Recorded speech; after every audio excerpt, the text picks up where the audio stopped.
London में एक bathroom में अटक गए आप काफी देर। ये खबरें पता नहीं कहाँ कहाँ से खोजते आप। पहली बार जब लंदन गए 9 घंटे की हवाई जहाज, पूरे संकोच में रहे कि कुछ उल्टा सीधा खा पी ना लें, अंग्रेजी नहीं आती है, अब कैसे काम चलेगा, एक ये नया लफड़ा। तो अंग्रेजी का फिर जाके सेंटेंस सीखा, एक सेंटेंस में अपन ने पूरी देशों की यात्रा कर ली। I can not speak in English but I understand your feeling. अब जैसे ही हम लंदन उतरे तो वेम्बली में चेला जजमान लेने आए, फूल माला चढ़ाई, हमने आशीर्वाद दिया, तो घर लेवा गए, बोले महाराज ये घर है। तो हमने देखा, पहली बार लंदन गए, पहली बार विदेश गए, प्रथम यात्रा थी हमारी विदेश की। तो हमने मकान देखा, तो हमने लकड़ी का मकान अच्छा लगा, सुंदर बढ़िया, नीचे कारपेट बिछा, मोटा गद्दा, हमका बहुत अच्छा घर है। ठंडी थी, अब हमने सोचा स्नान ध्यान कर लें फिर भोजन पाएं। तो जैसे ही कपड़े उतार करके अंदर गए, बड़ा झंझट, और वहाँ पे कहीं नल की टोटी ही नहीं।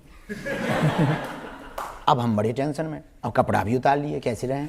तो तौलिया भर लपेटे, हम कहा वैसे कैसे अब नागा बाबा बन के बाहर निकले। तो बाल्टी नहीं और मग नहीं, और हम देसी आदमी, विदेशी, वहाँ तो सिर्फ टिश्यू पेपर थे।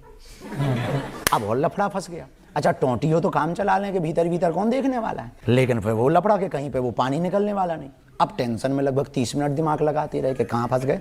हमें लगा कि जजमान का मकान पूरा नहीं बना, आध बने में ही घुसा दिया।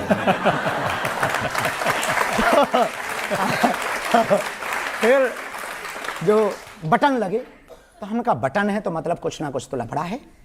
तो हमने जैसे ही बटन दबाया तो उसमें सावर ऊपर छत में था, तो पानी नीचे गिरा, सो गर्म गिरा, सो हाथ जल गया। अरे हमने कहा गर्म भी यही है तो ठंडा भी यही होगा। तो फिर उसको भजा के जैसे तैसे नहा करके निकले। जजमान बोला गुरुजी कोई असुविधा तो नहीं, हम कही एक भी सुविधा नहीं।